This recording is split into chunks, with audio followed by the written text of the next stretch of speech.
Tuhan Yesus penolongku, Tuhan Yesus terang hidupku, dan hanya kepada Tuhan kami menyerahkan setiap langkah kehidupan kami.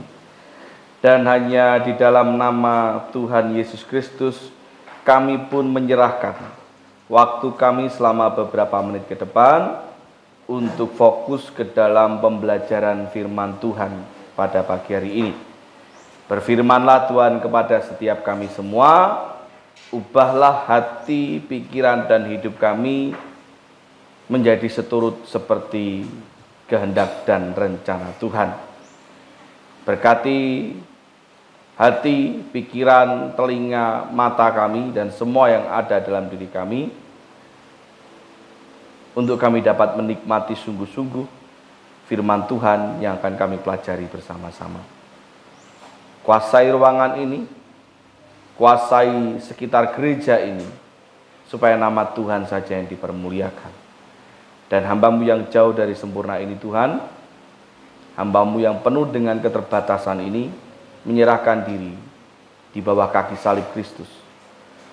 Dan biarlah kuasa Tuhan yang boleh memakai setiap hati, pikiran, dan lidah hamba-Mu untuk menyampaikan apa yang Tuhan maksudkan bagi setiap jemaat Tuhan yang mendengarkan firman Tuhan ini.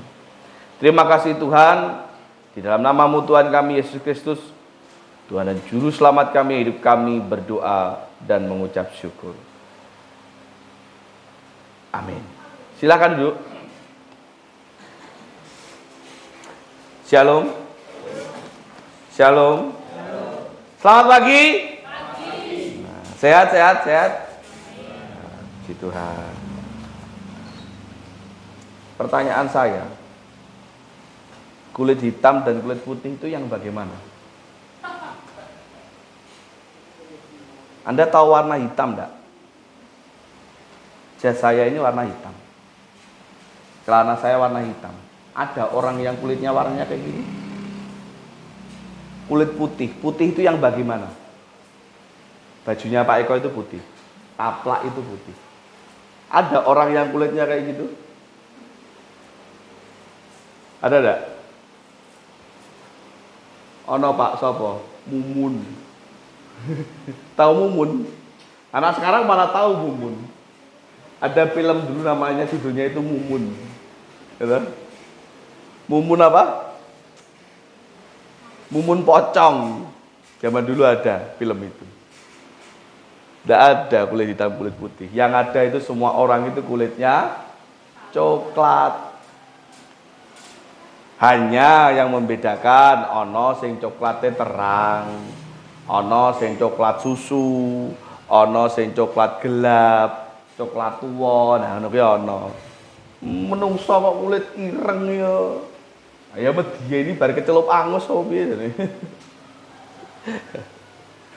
Tidak apa-apa, itu semua memang sengaja kata-kata itu diciptakan untuk mereka yang memang dengan sengaja memilah-milah apa yang Tuhan ciptakan.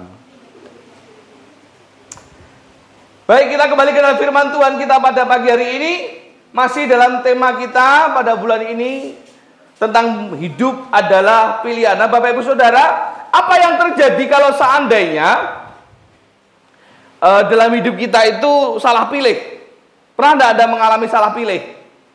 Entah itu milih keputusan yang penting, keputusan yang simpel dalam kehidupan sehari-hari. Ada satu waktu gitu, kami sekeluarga cari maem, karena di rumah tidak ada masakan gitu. Cari maem di luar yo gitu. Ke warung yang sekiranya belum pernah kami datangi. Terkadang mendatangi warung-warung yang viral di Instagram. Pengen apa? Pengen nyoba. Begitu nyampe sana ternyata tidak seenak yang diviralkan. Maka keluarlah kata-kata, ngerti ngono rak rene. Ah mending soto kriuk ngono sing jelas kan. Sing jelas wis tau rono, jelas ngerti rasane. Dadak nyoba soto sing nek kono jebul ora cocok. Nah, dalam hidup kita seringkali diperhadapkan dengan hal yang seperti itu. Seringkali diperhadapkan dengan salah memilih keputusan. Karena dalam hidup pasti tidak lepas dari yang namanya pilihan. Dari minggu pertama kita sudah bahas itu. Kita melek meripat, bangun pagi-pagi, sing bangunnya pagi, lek bangunnya siang ya bangun siang-siang. Itu ketika kita membuka mata sudah diperhadapkan dengan pilihan. Ketika Anda bangun pagi, mau milih sing dicekel HP dhisik apa duduk berdoa dulu? Nyekel HP, Pak. Lah napa mateni alarm? Oke. Bar kuwi ngopo? Ngecek WhatsApp, Pak. Berarti kan matikan alarm hanya sekedar alasan. Kita membuka mata saja sudah diperhadapkan dengan pilihan. Turun dari tempat tidur juga diperhadapkan lagi dengan pilihan. Meh ngapain dulu? Kalau saya biasanya bangun tidur itu setelah turun dari tempat tidur, hal pertama yang saya lakukan adalah ambil minum air putih. Itu pasti. Nah, kalau Anda ngapain? Apa yang Anda pilih? Itu baru yang sifatnya rutinitas. Nah, tidak jarang juga dalam kehidupan kita diperhadapkan dengan pilihan-pilihan di mana kita harus memutuskan satu keputusan penting. Baik itu pilihannya baik dan tidak baik, atau pilihannya seperti yang minggu lalu kita pelajari, pilihannya antara yang baik dan yang baik. Maka kita harus memilih yang terbaik, dan kemarin minggu belajar tentang itu. Tidak bisa dipungkiri bahwa kehidupan kita selalu diperhadapkan dengan berbagai macam pilihan, di mana kita harus wajib mengambil keputusan. Daripada bingung, aku tak meneng ya Pak. Kamu memilih untuk menang. Itu pun juga keputusan. Ya kan? Nah, persoalannya adalah, ya kalau keputusanmu benar, ya kalau keputusan kita tepat, ya kalau keputusan kita itu baik, ya kalau pilihan kita itu benar. Kalau enggak, kalau ternyata dari apa yang kita putuskan, apa yang kita pilih justru mengakibatkan kegagalan yang bahkan sampai kepada yang sesuatu yang sifatnya itu fatal.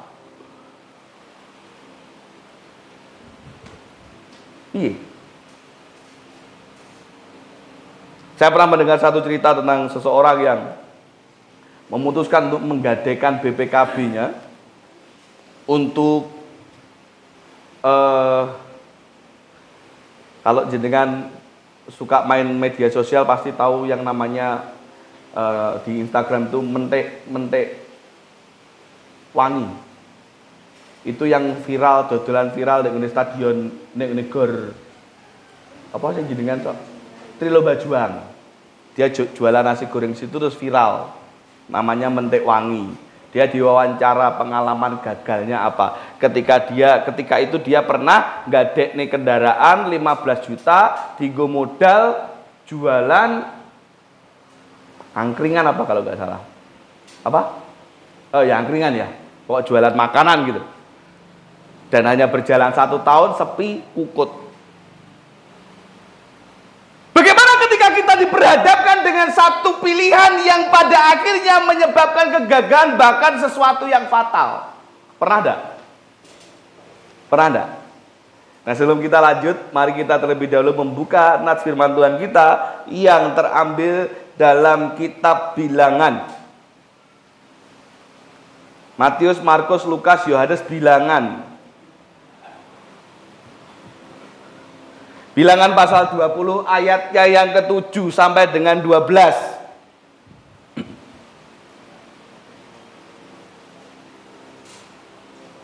Sampun.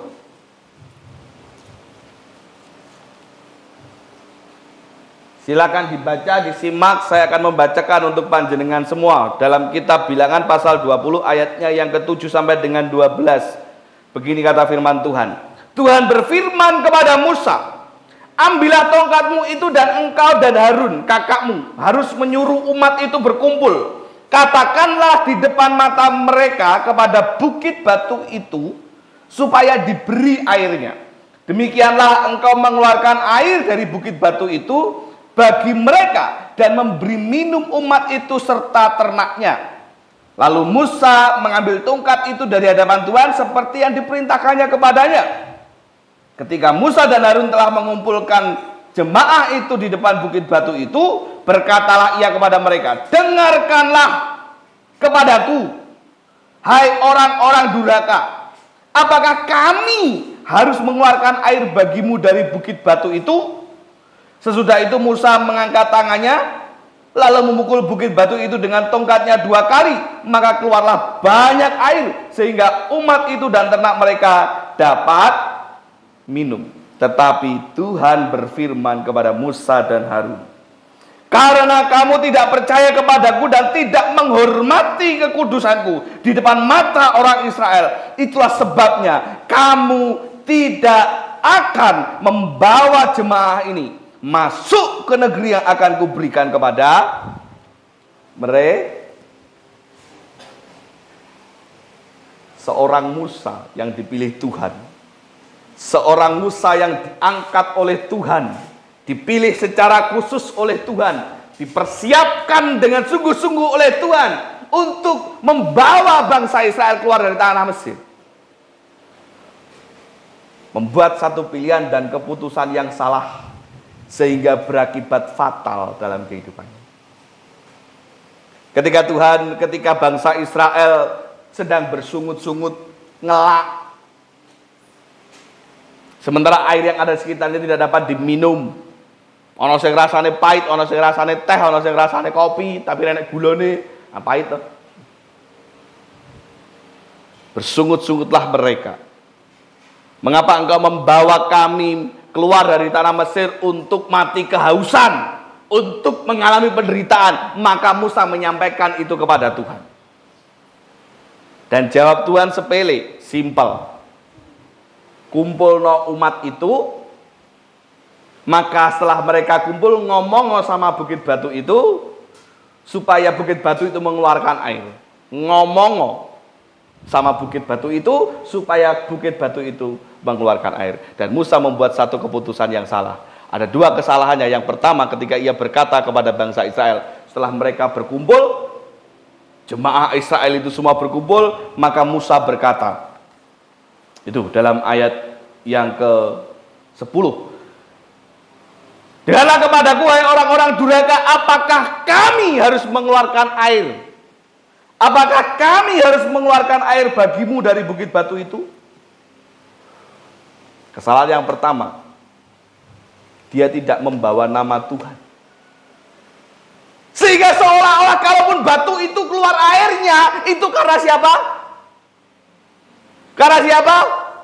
Musa dan Harun. Kayaknya kecil. Kemudian ditambahi dengan kesalahan yang lebih fatal. Tuhan hanya berkata, ngomong sama bukit batu itu. Tetapi yang Musa lakukan apa? Ditutup, dipukul. Maka Tuhan berkata, engkau tidak menghormati keputusanku, engkau tidak taat, sehingga akhirnya engkau dan Harun tidak akan kubuat mengantarkan orang Israel itu masuk ke dalam tanah. Seringkali dalam kehidupan kita itu sama seperti Musa, karena mungkin tekanan dan juga emosi, sehingga kita memutuskan segala sesuatu dengan amarah, dengan kejengkelan. Padahal apapun dalam hidup kita itu pasti penting. Ketika Tuhan dengan sengaja, ketika atas kehendak dan izin Tuhan, kita diberhadapkan dengan satu pilihan. Jangan pernah sepelekan itu. Maka pilihlah segala sesuatu dengan hikmat dan juga bijak. Ojo karo emosi. Wong lek emosi, saya pernah katakan toh, kalau lagi emosi, kalau lagi jengkel, jangan memutuskan apapun. Jangan memilih apapun. Sebab segala sesuatu apapun itu kalau diputuskan dengan emosi, jadinya Jadinya fatal. Nggih napa nggih? Nggih napa nggih? Segala sesuatu yang diputuskan dengan rasa jengkel, akhirnya ngomong sak ngomong juga pasti salah, hingga berakibat fatal. Pak, lah nek wis kadung gimana Pak? Kalau sudah seperti ini bagaimana Pak? Kalau sudah seperti Musa gitu terus piye Pak? Saya mencatat ada 3 bagian ini. Yang pertama, nek wis kadung, bagaimana kalau sudah terlanjur memutuskan dan ternyata keputusanmu itu salah? Ora popo. Nah terus kudu piye Pak? Yang pertama saya mencatat, terima saja konsekuensinya. Ketika Musa dalam pasal yang selanjutnya itu, ketika Musa dibawa oleh Tuhan, dikandani, dikasih tahu loh, tanah yang sesungguhnya mau tak kasihkan ke kamu dan kalian semua, neng kamu gagal taat, maka kamu nggak boleh ke situ. Wong iso delok tok. Dan apakah Musa protes? Tidak. Dia menerima konsekuensi itu. Kalau kata pepatah mengatakan berani berbuat, ya berani bertanggung jawab dong. Apapun itu konsekuensinya. Pak, kalau saya sudah terlanjur salah pilih, salah memutuskan piye Pak? Wis kadung isin, wis kadung ini, wis kadung itu. Ya terima konsekuensinya. Sebagaimana dalam kitab Kolose pasal 3 ayat 25, buka. Kolose 3 ayat 25, yang sudah menemukan silakan membaca dengan keras. Ayo, Kolose 3 ayat 25.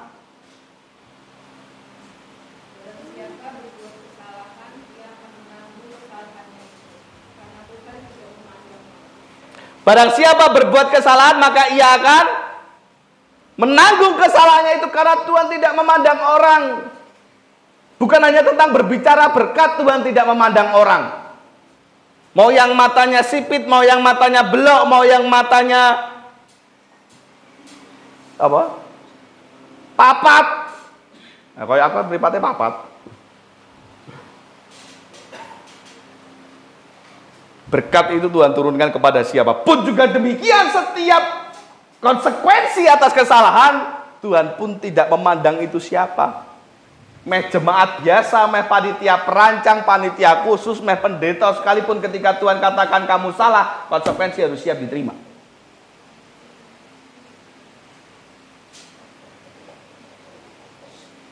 Jadi kita gak perlu repot-repot dongakne elek.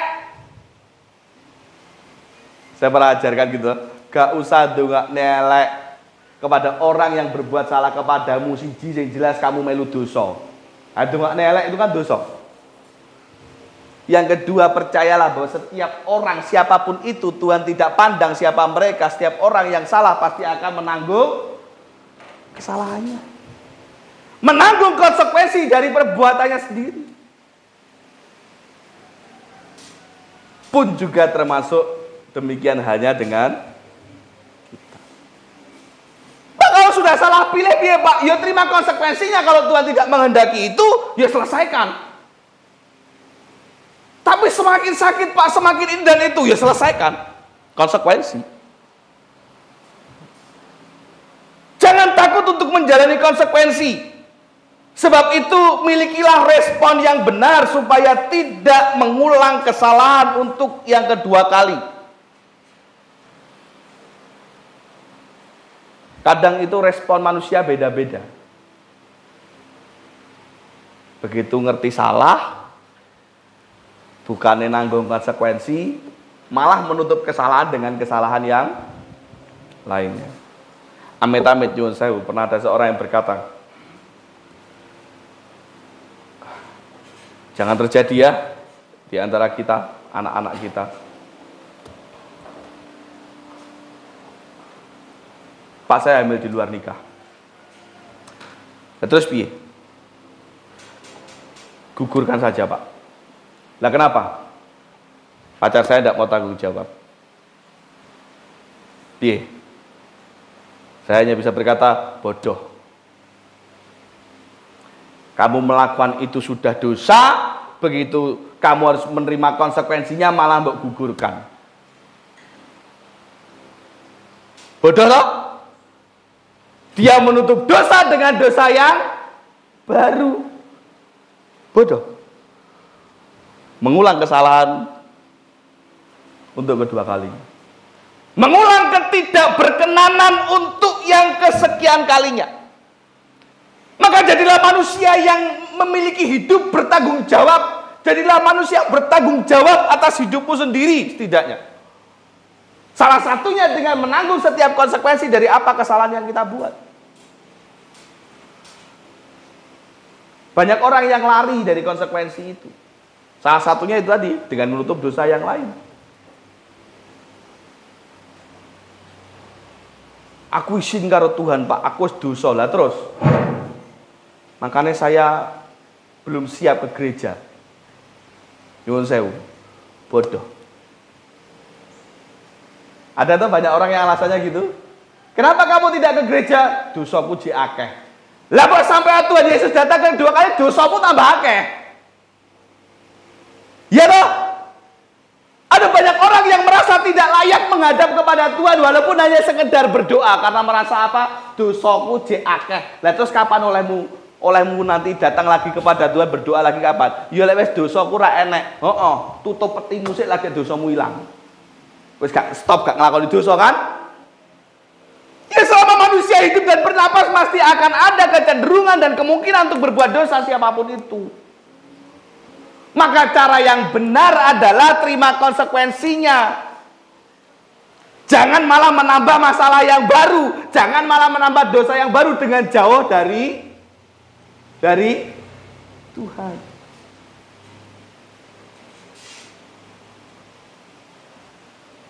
Ya toh? Belajar hidup lebih bertanggung jawab. Rendahkan diri di hadapan Tuhan, minta ampun dan minta hikmat. Sebab apa? Sebab Tuhan itu murah hati. Sebab apa? Sebab Tuhan itu maha kasih dan pengampun.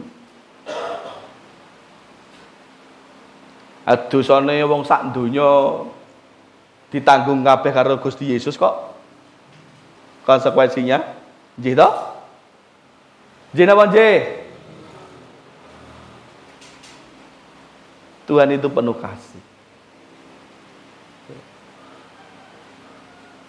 Maka terima konsekuensinya, jalani sebagai konsekuensi dari apa yang pernah kita lakukan. Selebihnya biar Tuhan yang bekerja. Terima konsekuensi. Yang kedua, lek wis nampa konsekuensi, lek wis ngerti salahnya di mana, lek wis ngerti gagalnya di mana. Yang kedua, gek ndang cepet kembali kepada jalan yang benar. Wis dibukakan matanya dan hatinya oleh Tuhan bahwa inilah konsekuensi dari kesalahanmu. Ojo mbok baleni meneh. Dan terus saya harus gimana Tuhan? Balio kepada jalan yang benar. Buka Wahyu pasal 2 ayat 5. Sebab itu ingatlah betapa dalamnya engkau telah jatuh. Betapa dalamnya engkau telah jatuh. Bertobatlah dan lakukanlah lagi apa yang semula engkau lakukan. Betapa dalamnya engkau jatuh, bertobatlah. Dan lakukan lagi apa yang pernah engkau lakukan. Artinya kalau engkau dulu pernah hidup dalam kasih, balio lagi hidup dalam kasih. Ketika engkau dulu pernah dekat kepada Tuhan, lalu oleh karena kesalahanmu, karena dosamu, engkau jadi menjauh dari Tuhan, balio lagi dekat dengan Tuhan. Tobat, terus balio lagi kepada jalannya Tuhan. Maka pertanyaannya, Pak, kalau aku kadang gagal piye? Balio meneh karo Tuhan. Balio lagi, lakukanlah lagi jalan yang benar itu. Maka kalau sudah sadar akan kesalahan, segera kembali pada jalur yang benar, ojo ngeyel. Wes salah, ngeyel. Dibantu diarahke ke jalan yang benar, ngeyel. Ngeyel apa? Ngeyel aku bener. Lho padahal wis nampa konsekuensi. Kok jek panggang ngeyel? Bener. Ini padha kalau ibarat jenengan salah dalan. Misalkan jenengan orang ngerti jalan sini, ndak tahu jalan sini. Mbak motor ketemu saya tak stop. Patuk sana buntu. Oh, kita nggak kenal deh ya. Pak sana buntu. Ngeyel terus. Yang terjadi apa? Kisinan toh, gelem ra gelem balik toh. Kadang ada orang yang ngeyelnya itu parah. Orang mau ngeyel lurus, ngeyel getak. Ngopo tau urusanku tau, meh lewat di urusanku tau. Lah dia kandhani kok ngeyel. Wong aku ki sing ngerti dalan kene gampangane. Atau kalau jenengan mau ke tempat satu tujuan kemanapun itu. Ada yang suka pakai Google Map. Kalau kemana-mana, tidak semua jalan yang ditunjukkan oleh Google Map itu benar. Ada banyak kasus. Ayuda itu pernah itu. Malam-malam kalau nggak salah. Zaman dia belum nikah itu. Dia bawa truk dilewati Google Map, jalannya sempit, portalnya sakmene. Truknya ra iso liwat toh. Lah terus piye dah gitu tak tanya. Ya balik Pak, padahal sudah luar kota itu. Pernah tahu Pak Bayu? Balik. Lek wis ngerti salah dan balik. Lah saat kata Yuda waktu itu nekat nerabas apa main nabrak portal. Sedangkan dia juga tidak tahu kalau seandainya kata dia mau nerabas nabrak portal, nggak tahu itu jalan depan lebih sempit atau tidak juga nggak tahu.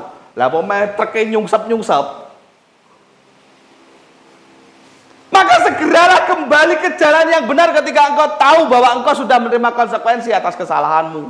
Jangan Kembalilah minta hikmat kepada Tuhan, kembali mengandalkan Tuhan dalam memilih dan mengambil keputusan. Aja tetap ngeyel gugu hatimu dewe. Kalau engkau tahu hatimu pernah menjerumuskan. Satu kata yang nampaknya benar tapi kurang tepat. Ikuti kata hatimu. Ya, anak-anak muda-muda, remaja-remaja, sing pacaran, sing meh nikah, sing usia siap nikah.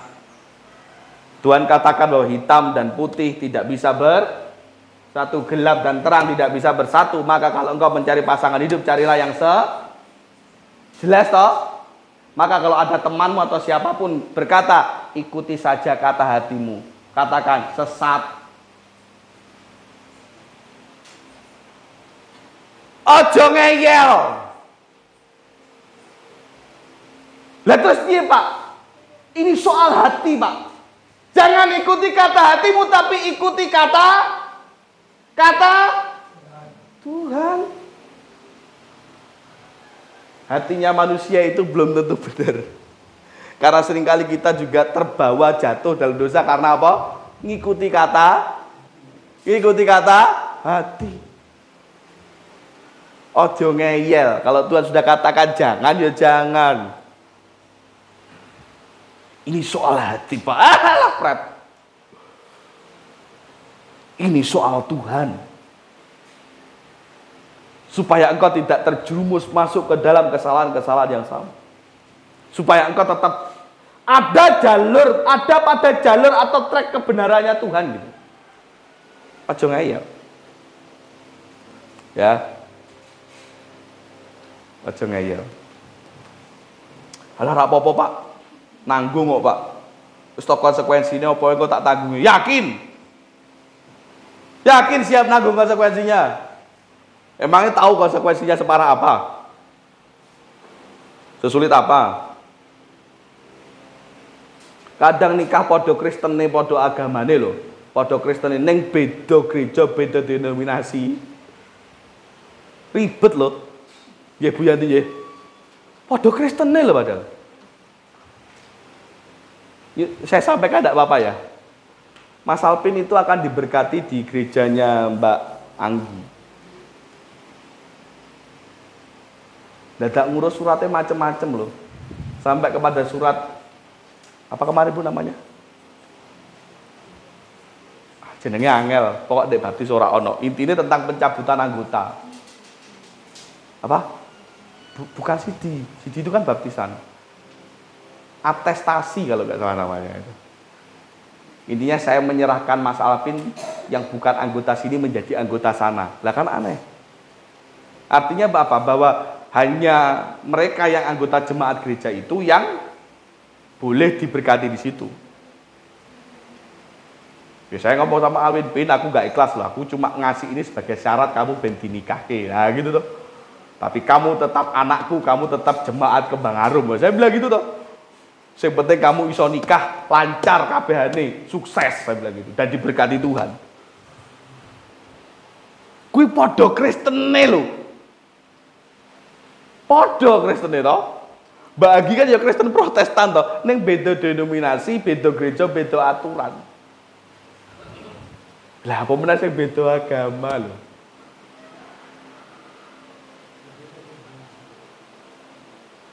Jangan ikuti kata hatimu, ikuti kata Tuhan. Terus kadung Pak, alah. Kepalang tanggung Pak, alah. Ojo ngeyel. Yang kedua, terima konsekuensinya. Yang pertama terima konsekuensinya. Yang kedua, kembalilah pada jalan kebenaran. Ketika engkau memang tahu itu salah, ketika engkau tahu sudah mendapat konsekuensi dan itu tidak berkenan bagi Tuhan, balik lagi ke jalan yang benar. Dan yang ketiga, lanjutkanlah hidupmu dan jangan takut. Lanjutkanlah hidupmu dan jangan takut. Sebab apa? Sebab kegagalan itu bukanlah akhir dari segalanya. Bahkan ada orang bicara yang mengatakan kegagalan itu adalah awal kesuksesan, atau kegagalan itu adalah kesuksesan yang tertunda. Apapun itu, alah itu cuma kata-kata penghibur Pak. Lah suksesnya kapan Pak? Ya mbok yang penting bakal sukses. Mbak Elsa itu lek gawe apa jenenge itu? Somai apa? Dimsum itu enak. Enak toh? Berapa kali coba? Sekali coba enak? Apa gagal sih? Sing blenyek sih, sing atos sih gitu toh? Lek gak enak sifra sandekan ora entek 5. Nah. Lewong sama Mbak Elsa lah. Pak ini buat Pak Julius. Jelas toh? Buat Pak Julius. Ada kan omah aku tak lihat tuh karek wadah tok. Nah, pelakunya cengar-cengir kuwi. Berarti tandane apa? Apa Kak? Enak. Masalahnya untuk mencapai ke rasa enak itu pasti mengalami kegagalan. Sing apa jeladrenan itu apa? Adonannya kurang pas. Mungkin yang kasih tentu apa saya tidak tahu prosesnya bagaimana gitu. Tapi pasti ada toh. Trial and error itu pasti ada kan? Maka jangan menyerah, tetap lanjutkan dan jangan takut. Jangan takut untuk menghadapi kehidupan selanjutnya karena bagaimanapun juga hidup harus tetap berjalan. Gagal bukan berarti tidak bisa diperbaiki. Oleh sebab itu teruslah berjuang dan jangan pernah menyerah. Sebab apa? Sebab ada Tuhan yang menyertai. Buka Yesaya 41 ayat 10 kita baca bersama-sama. Janganlah takut sebab aku menyertai engkau. Janganlah bimbang sebab aku ini Allahmu. Aku akan meneguhkan, bahkan akan menolong engkau. Aku akan memegang engkau dengan tangan kananku yang membawa simpan ayat ini. Janganlah takut sebab aku menyertai engkau. Gagal ora apa-apa. Setiap manusia pasti akan mengalami proses dan kegagalan. Jangan menyerah dan jangan takut. Sebab Tuhan menyertai. Tidak ada tokoh Alkitab yang tidak pernah gagal. Bahkan yang namanya manusia pertama kali yaitu adalah Mbah Adam gagal. Gagal memilih pengambil keputusan sebagai laki-laki pertama di dunia. Dengan apa? Dengan memakan buah yang diberikan oleh Mbah Hawa. Memang Hawa itu selalu begitu. Memberi pilihan yang salah kepada Adam. Ya ibu-ibu. Ora. Sebagai suami pertama di dunia, Adam gagal. Tapi bagaimanapun juga Tuhan tetap memberkati Adam. Walaupun dia harus menerima konsekuensinya, mengolah tanah, mengusahakan bumi supaya dia bisa hidup. Tapi Tuhan tetap memberkati dia. Dari keturunan Adam lah akhirnya tercipta manusia-manusia sampai hari ini. Siapa lagi? Yang katanya bapak orang beriman. Siapa? Bapak orang beriman itu siapa? Abraham. Gagal. Gitu. Bojone diaku adie. Ketika dia harus melewati satu kota dan bertemu dengan raja, dia takut. Kok gegek lek misalkan aku bilang kamu istriku atau kamu bilang aku suamimu, nanti jangan-jangan raja itu akan membunuhku karena kamu cantik, nanti kamu diambil, terus aku dibunuh. Lah terus piye Mas? Ngomong ngewelek kowe iki adikku.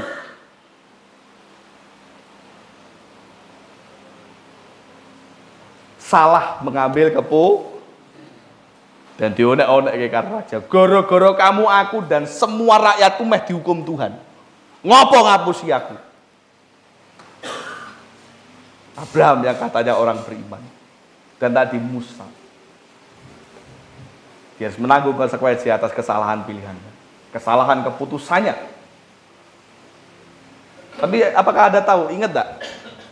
Ketika Yesus berdoa di malam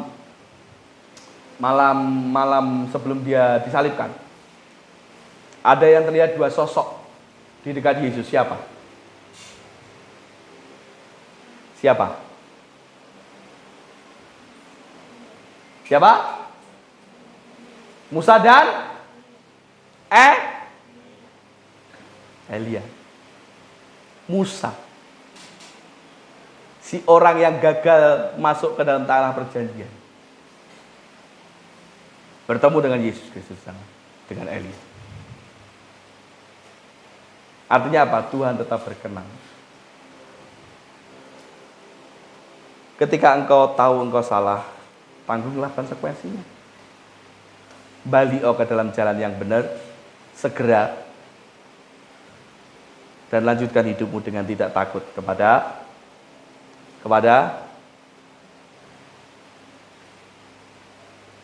tiga kata ini. Jalani, nikmati, syukuri. Jalani, nikmati, gak apa-apa gagal. Saya pun pernah gagal. Siapapun yang ada di sini pernah salah pilih, pernah salah ambil keputusan. Ojo dibaleni meneh. Sebab engkau sudah ada di jalan yang wis balik di jalan yang Pak, tapi nasi sudah menjadi bubur, Pak. Terus piye, Pak? Masa iya kamu nggak percaya Tuhan akan menyediakan ayam, cakwe, kacang kedele, daun bawang, dan bahkan sak kerupuk-kerupuk Pak, tapi wis kadung iki, Pak. Ibarat nasi sudah menjadi bubur, Pak. Lah masa nggak percaya Tuhan iso nyiapne ayam suwir, cakwe. Kalau saya biasanya nggak pakai kacang karena agak pedas. Masa iya nggak percaya Tuhan bisa menyiapkan sak kerupuk-kerupuk aja dibuang buburnya. Ya, kalau sudah gagal, kalau sudah menjadi bubur, aja dibuang. Tunggu Tuhan nyiapkan ayam suwir, cakwe, apa tau bubur ayam ini sini apa tau biasanya? Hah? Telur, apa nih?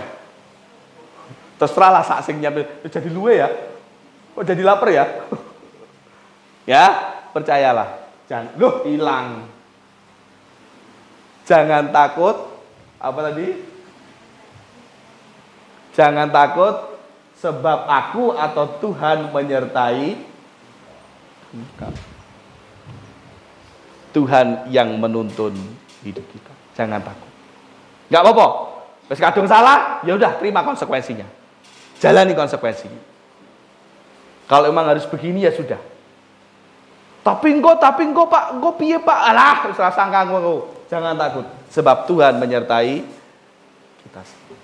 Tuhan Yesus memberkati kita semuanya. Mari kita tunduk kepala dan kita berdoa. Bapa kami surga, terima kasih atas firman-Mu pagi hari ini. Kiranya menguatkan kami untuk menjadi pribadi yang lebih baik lagi. Memampukan kami untuk merubah prinsip hidup, mengubah pola pikir, untuk semakin hari semakin berkenan kepada Tuhan. Untuk siap juga menghadapi apapun yang menjadi konsekuensi atas segala kesalahan yang pernah kami perbuat. Atas setiap keputusan yang pernah kami putuskan di masa yang lalu. Mampukan kami, kuatkan kami. Dan kembalikanlah kami ke dalam jalan yang Tuhan kehendaki. Kami mengikut Yesus. Apapun yang menjadi keputusan Tuhan. Bukan suara hati lagi. Tapi ajarkan kami untuk semakin peka dan mengikuti suara Tuhan. Ajarkan kami untuk tidak takut menghadapi apapun yang akan terjadi nanti. Walaupun kami tak tahu, walaupun kami tak dapat melihat apa yang akan terjadi lagi nanti. Namun kami percaya Tuhan menyertai kami, Tuhan menuntun kehidupan kami. Terima kasih Tuhan, hamba-Mu sudah selesai berbicara. Roh Kudus-Mu yang menuntun dan memantraikan dalam hati dan hidup setiap jemaat Tuhan, setiap mereka yang mendengarkan firman Tuhan. Dan dalam nama-Mu Tuhan kami Yesus Kristus, Tuhan dan Juru Selamat kami yang hidup, kami berdoa dan mengucap syukur. Amin.